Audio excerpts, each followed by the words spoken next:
Okey, baik. Jadi Audi katakan tadi, maka sistem pendidikan inilah yang perlu ditukar untuk mengembalikan kegemilangan kita sebagai umat Islam untuk melahirkan sekali lagi pakar-pakar seperti Al-Khawarizmi, Ibn Sina, Al-Farabi, Ibn Khaldun, Al-Jazari dan sebagainya.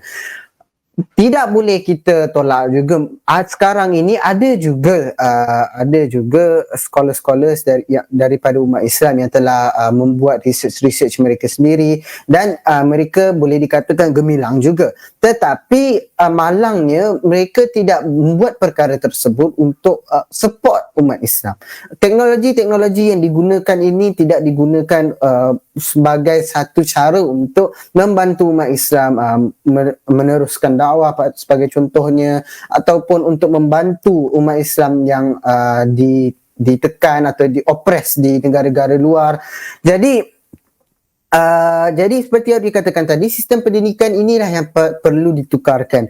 Jadi memang of course kerajaanlah yang bertanggungjawab untuk menukar sistem pendidikan ini. Tetapi pada masa yang sama, sekali dengan pertukaran sistem pendidikan oleh kerajaan, perlu juga masyarakat mengambil role dalam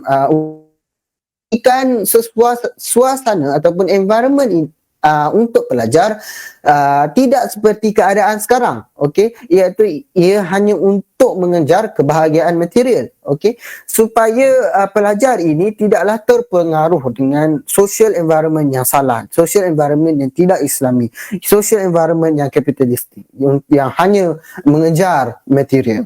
Okey, bayangkan kalaulah kemewahan material, kerjaya yang glamour, yang popular sudah tidak dipentingkan lagi, tetapi ia akan bukankah itu akan mengelakkan daripada pelajar beralih perhatian kepada objektif pendidikan yang sebenar.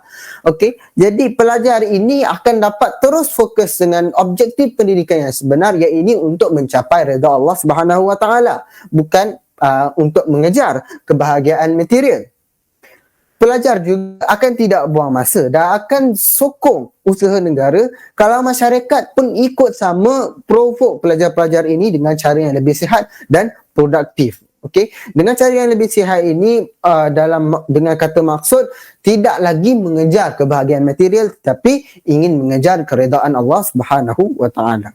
Okey, masyarakat akan jadi sebahagian daripada jentera pendidikan negara untuk memastikan objektif yang telah ditetapkan ini dapat dicapai. Okay, berbeza dengan hari ini, negara walaupun berapa banyak kali pun mereka cuba untuk memperbetulkan sistem pendidikan, okay, susah payah menukarkan silibus sebanyak semungkin untuk pastikan sistem pendidikan ini terus berjalan, mereka dikecam oleh masyarakat. Okay? Kerana masyarakat tidak puas hati dengan produknya, dengan objektifnya sistem pendidikan ini. Okey, kalau masyarakat dapat fahamkan objektif pendidikan yang betul, objektif pendidikan untuk mengejar keredaan Allah SWT, pasti semua orang akan terlibat. Bukan sahaja pelajar, ibu bapa, guru-guru dan juga keluarga, orang luar dan sebagainya akan sokong penukaran sistem pendidikan ini.